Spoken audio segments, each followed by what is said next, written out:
Dan itu rezeki dari langit untuk bumi itu antenanya di Indonesia.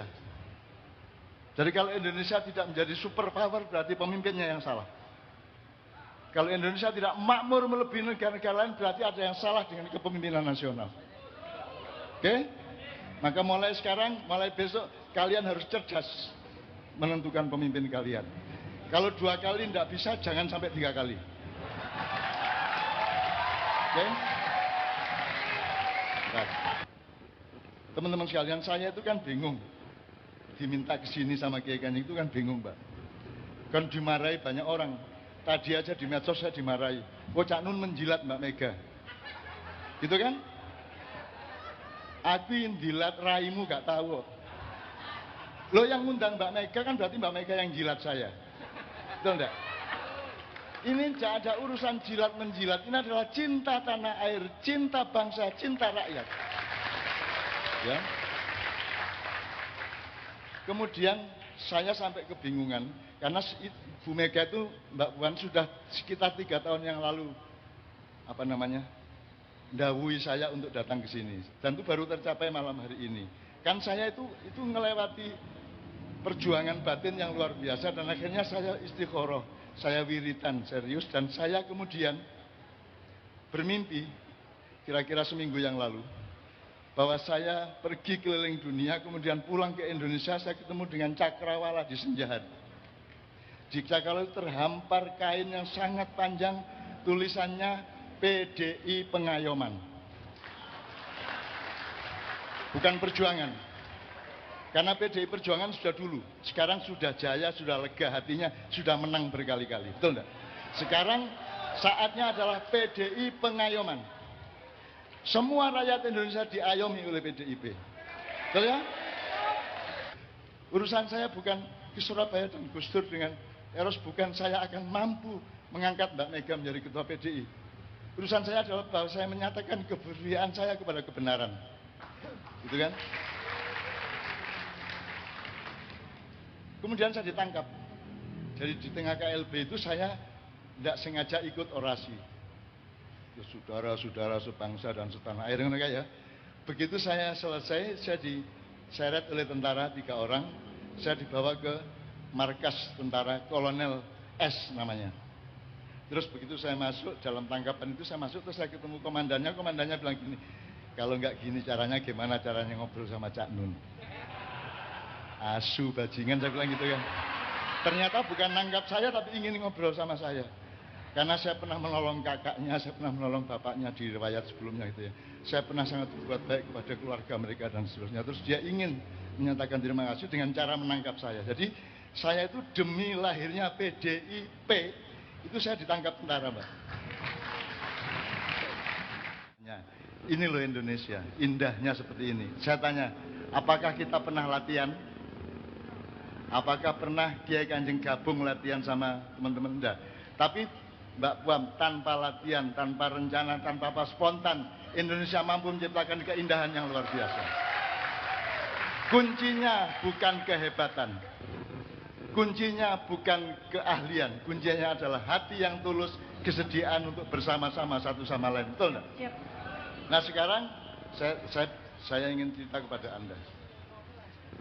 Judul saya adalah Indonesia adalah pusat kemakmuran dunia. Itu takdir Allah. Indonesia adalah pusat kemakmuran dunia. Bilang kepada Rusia, bilang kepada Cina, bilang kepada Amerika dan semua yang merasa negara-negara superpower. Kalian boleh mentang-mentang hari ini, tapi akan datang hari di mana Indonesia yang akan memimpin kemakmuran seluruh dunia. Anda tahu Candi Borobudur diciptakan, didirikan pada abad keberapa? Pada abad bersamaan dengan lahirnya Rasulullah Muhammad SAW. Abad 6 menuju 7. Di puncak Borobudur yang melambangkan level-level kehidupan nilai manusia itu ada antena yang namanya catra. Catra itu antena untuk menyerap rezeki Allah, alam semesta dan langit. Dan itu rezeki dari langit untuk bumi itu antenanya di Indonesia. Jadi kalau Indonesia tidak menjadi superpower berarti pemimpinnya yang salah. Kalau Indonesia tidak makmur melebihi negara-negara lain berarti ada yang salah dengan kepemimpinan nasional. Oke? Maka mulai sekarang, mulai besok kalian harus cerdas menentukan pemimpin kalian. Kalau 2 kali tidak bisa, jangan sampai 3 kali. Oke? Nah. Terus ada Borobudur itu kalau orang berkunjung dia mengelilingi Borobudur arah jarum jam. Anda belajar fisika, kalau Anda menciptakan energi itu kan ada kumparan. Nah kalau ke kanan itu Anda akan mengambil energi. Kalau ke kiri Anda akan melepaskan energi. Jadi Borobudur itu dulu diciptakan oleh nenek moyang kita dengan kesadaran bahwa Allah memang mentakdirkan negeri ini menjadi pusat kesejahteraan alam semesta dan dunia. Maka pemimpinnya harus punya kecerdasan ketuhanan dan kecerdasan keduniaan. Itu serius. Maka seharusnya sejak kemerdekaan kita menghitung itu semua. Putaran ke kanan namanya paradaksina. Kelak setelah manusia dimakmurkan oleh Allah, disejahterakan oleh Allah, dirahmati, dibarakahi oleh Allah, manusia punya kewajiban untuk mengembalikan semua rahmat itu kepada Allah. Anda tahu kan kalimatnya innalillahi wa inna ilaihi. Jadi semua rahmat itu dari Allah, kemudian ilaihi engkau kembalikan kepadanya kembali. Gitu ya. Nah, kalau menyerap rezeki dari Allah, muter ke kanan. Kalau mengembalikan kepada Allah, muter ke kiri, namanya tawaf. Jadi Anda pergi ke Mekah, itu tujuannya adalah untuk mensyukuri dan mengembalikan semua milik Allah itu kepadanya, supaya Anda diterima di surganya. Jelas ya? Bukan naik haji untuk supaya tidak ditangkap KPK. Bukan naik haji supaya Anda lebih kaya. Bukan naik haji umroh supaya Anda lebih meningkat jabatannya. Kita umroh karena kita mengembalikan seluruh rasa syukur kita kepada pemiliknya. Itu namanya prasawiya, tawaf, ya. Jadi teman-teman sekalian, saya itu kan bingung diminta ke sini sama Kiai Kanjeng itu kan bingung, Mbak. Kan dimarahi banyak orang. Tadi aja di medsos saya dimarahi. Oh, Cak Nun menjilat Mbak Mega. Gitu kan? Aku yang jilat raimu gak tahu. Lo yang ngundang Mbak Mega kan berarti Mbak Mega yang jilat saya. Betul enggak? Ini tidak ada urusan jilat menjilat. Ini adalah cinta tanah air, cinta bangsa, cinta rakyat. Ya. Kemudian saya sampai kebingungan karena Bu Mega itu Mbak Puan sudah sekitar 3 tahun yang lalu ndawuhi saya untuk datang ke sini dan itu baru tercapai malam hari ini. Kan saya itu ngelewati perjuangan batin yang luar biasa dan akhirnya saya istikharah, saya wiritan serius dan saya kemudian bermimpi kira-kira seminggu yang lalu bahwa saya pergi keliling dunia, kemudian pulang ke Indonesia, saya ketemu dengan cakrawala di Senjahan. Di cakrawala terhampar kain yang sangat panjang, tulisannya PDI Pengayoman. Bukan perjuangan. Karena PDI Perjuangan sudah dulu, sekarang sudah jaya, sudah lega hatinya, sudah menang berkali-kali. Betul enggak? Sekarang saatnya adalah PDI Pengayoman. Semua rakyat Indonesia diayomi oleh PDIP. Betul ya? Level-level masyarakat, orang wong cilik, semua diayomi oleh PDIP. Karena sekarang Nyuwun Sewu yang Anda orang Islam ya, saya pakai ayat boleh ya. Ustaz, Qul a'udzu birabbin nas. Coba antum baca. Tartil aja. Antum ayo, antum. A'udzubillahi minasyaitonir rajim. Ya, betul. Qul. Saya mohon izin ya, sabar dulu ya adik-adik anak-anak ya. Ya, sabar di sini nanti satu kali lagi. Ya, betul. Qul a'udzu birabbin nas.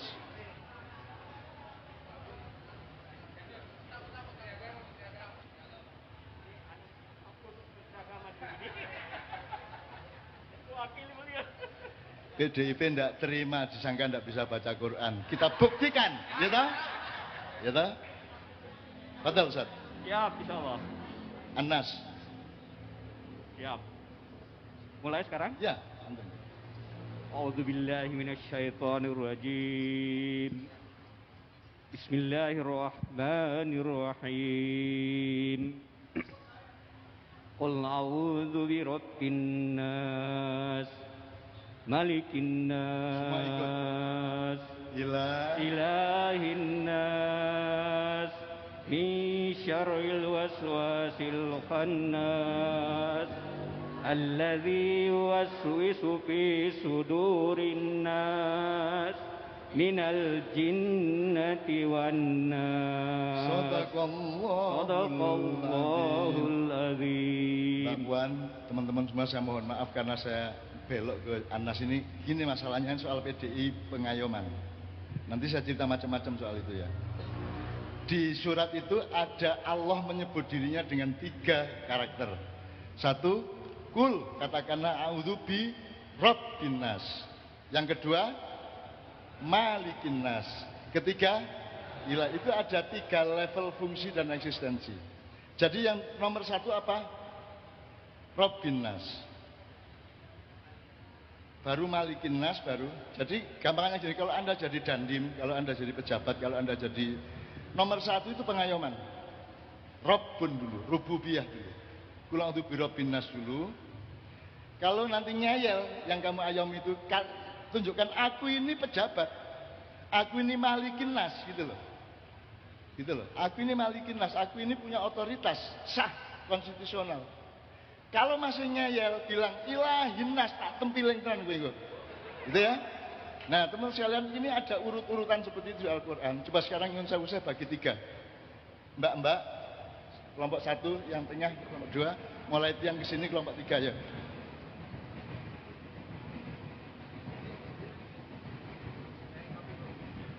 Pertama, kalau nas, coba diucapkan bareng-bareng. La robba illallah. La robba illallah. La malika illallah. La ilaha illallah. Jadi PDIP sudah sampai pada taraf yang paling puncak, yaitu kewajiban untuk rububiyah, kewajiban untuk mengayomi semua yang lain. Gitu ya. Jadi jangan wis ojo pedhi-pedhi meneh. Wis ojo nantang-nantang sapa, karena sudah pasti menang.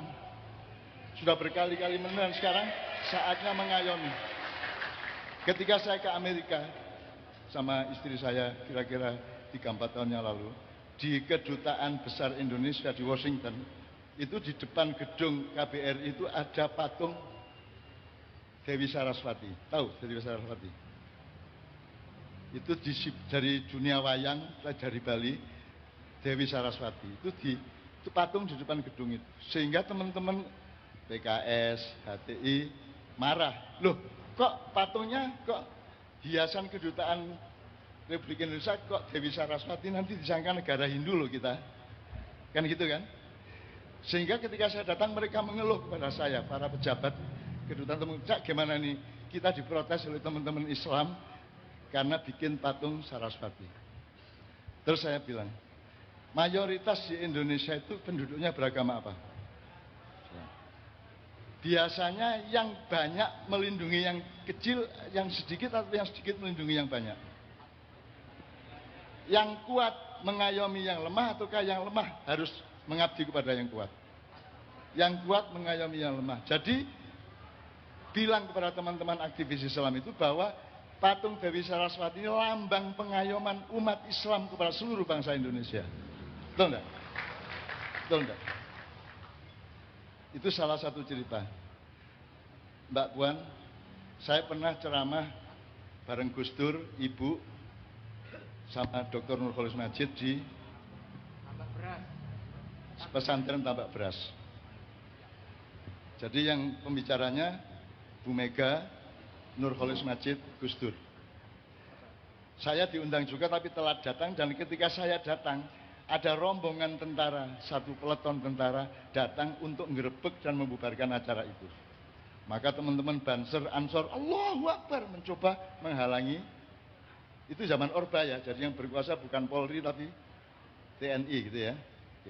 Mereka Allahu Akbar melawan penggerbekan ini, kemudian saya lari Saya bilang, sebentar, kasih waktu 3 menit, tidak usah Allahu Akbar dulu. Nanti dulu aja, sabar dulu. Biar saya urus dulu tentaranya. Akhirnya komandan yang datang itu saya rangkul, saya seret ke bawah pohon. Kemudian saya tanya, sampean disuruh membubarkan acara? Iya. Oke, kalau gitu saya antarkan ke podium, sampean umumkan bahwa acara dibubarkan. Supaya sampean tidak salah. Berarti nanti komandan sampean akan tidak dihukum apapun karena sudah membubarkan acara. Akhirnya si komandan tentara ini saya ajak naik panggung. Bapak-bapak, ini ada pengumuman sebentar, tolong didengarkan. Terus dia membaca surat keputusan Kodim bersama Polres dan Pemda Bupati Jombang. Acara dibubarkan toh. Dah. Terus Pak, setelah dia baca, sampai tunggu di pintu, nanti saya ke sana. Terus saya naik podium, saudara-saudara, Bapak, acara seminar di Tambak Beras sudah dibubarkan oleh pihak pemerintah. Mari kita baca hamdalah, alhamdulillahirabbil alamin, gitu kan? Nah, sekarang mari kita bikin acara yang baru, basmalah, bismillahirrahmanirrahim. Ya. Terus saya teriak, Gus Dur, acara yang baru ini namanya apa? Kan tadi seminar, terus Gus Dur teriak, Mauidhah Hasanah. Nah, sejak hari itulah kata Mauidhah Hasanah terkenal seluruh Indonesia. Mauidhah Hasanah, ya. Terus, oke, saudara, mari kita mulai acara Mauidhah Hasanah di siang hari ini dengan bacaan basmalah, bismillahirrahmanirrahim. Saya persilakan pembicara pertama, Bapak Profesor Dr. Nurholis Majid untuk maju ke depan. Terus Cak Nur ceramah lagi. So, ketika dibubarkan tadi Cak Nur sedang ceramah. Jadi tidak ada masalah yang ruwet-ruwet. Ya toh? Bubar, ayo bubar, tapi nggak meneh. Kita ini mental kaki 5. Digusur, bikin lagi, digusur, bikin lagi. Dan itu pidatonya Bapak. Bangsa Indonesia adalah bangsa yang hancur, bangun lagi. Dihancurkan, bangun lagi. Gitu. Itu Bung Karno. Kita pedagang kaki 5. Gusur, jalan lagi. Ya, akhirnya acara berlangsung. Dan itu kemudian saya temui komandan tentara ini dan saya interview dia. Anaknya berapa, istrinya dari mana. Dari akhirnya saya wawancara kepada tentara tentang kemanusiaannya, tentang budayanya, dan seterusnya. Dan itu namanya pengayoman. Dan tentara itu senang sekali saya tanya-tanya tentang istrinya. Karena komandan Kodim tidak pernah tanya mengenai anak dan istrinya.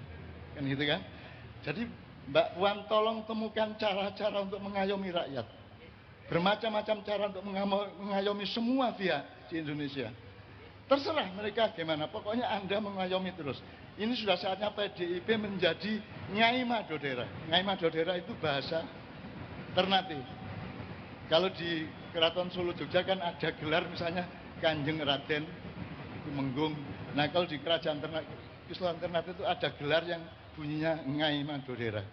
Nyai Madodera itu artinya pohon rindang, tempat burung-burung berteduh ketika senja hari.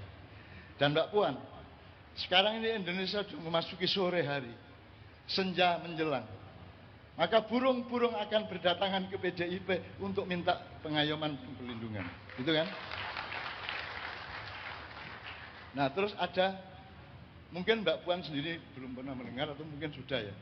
Jadi ketika dulu PDI, belum PDIP ya, sehingga kemudian lahir PDIP, itu kan ketuanya Pak Suryadi dulu. Kemudian ada kongres luar biasa di Surabaya, di Wisma Haji. Ya. Terus saya bersimpati kepada Bu Mega supaya dia nanti memimpin PDI, sehingga saya ke Surabaya bertiga. Gus Dur, Eros Jarot sama saya. Kami nginep di sebuah hotel untuk support Bu Mega. Nah, cara supportnya namanya juga saya orang Jombang ya. Tak cariin jimat ke Madura. Diem-diem tak masukin ke tasnya Bu Mega. Terus saya wiritan di atas sebuah air. Airnya kemudian tak biur-biurkan ke tempat tinggal Bu Mega di asrama itu. Kenapa? Karena semua yang bertugas di tempat tinggalnya Bu Mega, penginapan itu semua adalah intel. Yang nyugi makanan intel, yang nyapu intel. Maka saya biur-biuri. Tidak berarti itu, ya pokoknya aku itu usaha. Saya hanya seekor semut yang mengangkut setitik air menuju tempat Nabi Ibrahim dibakar. Malaikat Jibril tanya, Mut, ngapain kamu? Kamu cuma bawa air setitik sedangkan api berkobar-kobar membakar nabimu. Semut berkata, urusanku bukan memadamkan api, urusanku adalah menyatakan kepada Allah bahwa aku berpihak kepada Nabi Ibrahim. Urusan saya bukan ke Surabaya dan Gus Dur dengan Eros, bukan saya akan mampu mengangkat Mbak Mega menjadi ketua PDI. Urusan saya adalah bahwa saya menyatakan keberpihakan saya kepada kebenaran. Gitu kan? Kemudian saya ditangkap.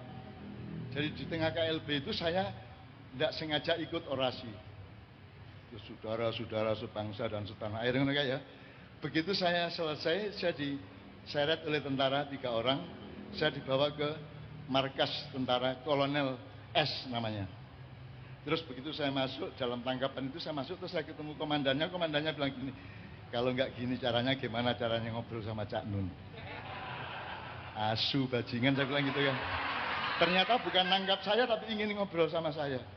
Karena saya pernah menolong kakaknya, saya pernah menolong bapaknya di riwayat sebelumnya gitu ya. Saya pernah sangat berbuat baik kepada keluarga mereka dan seterusnya. Terus dia ingin menyatakan terima kasih dengan cara menangkap saya. Jadi saya itu demi lahirnya PDIP, itu saya ditangkap tentara, Mbak.